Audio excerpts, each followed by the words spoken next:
Can I ask you something? Right. Give it a chip. How did a fancy British man end up in the CIA? You know how in high school, or as we call it in Britain, little university, you have foreign exchange students? So you're an exchange spy? From what, MI5? No, that's not it. I stole the identity of a foreign exchange student to sneak into the United States. I was caught, but the CIA was so impressed they began grooming me for spy work. But why not work for MI5? Why the CIA? Did you love the idea of America that much? No, it wasn't that. May I be vulnerable with you for a moment?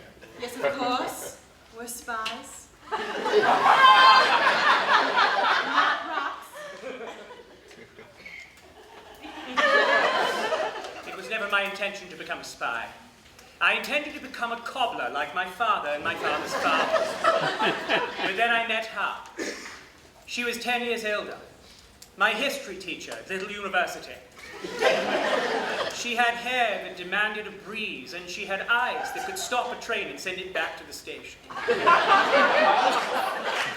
first, we denied our passions for each other, but soon we were kissing all the time.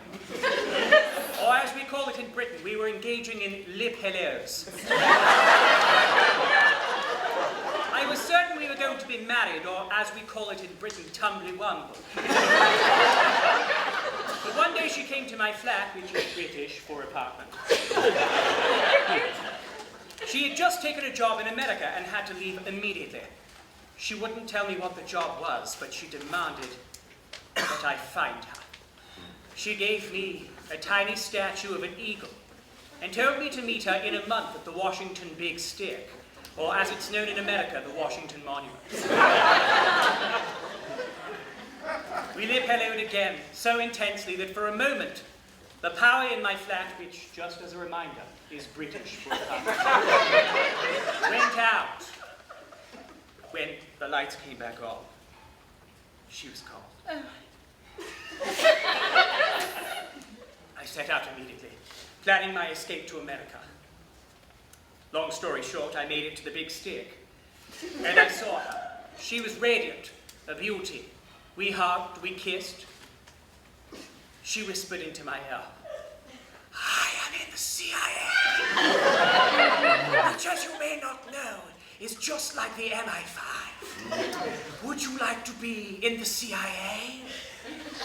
I said yes. To avoid confusion, yes means the same thing here. We lip-helloed again. We lip-helloed so intensely that for a moment the moon lost its power. And when it came back on again,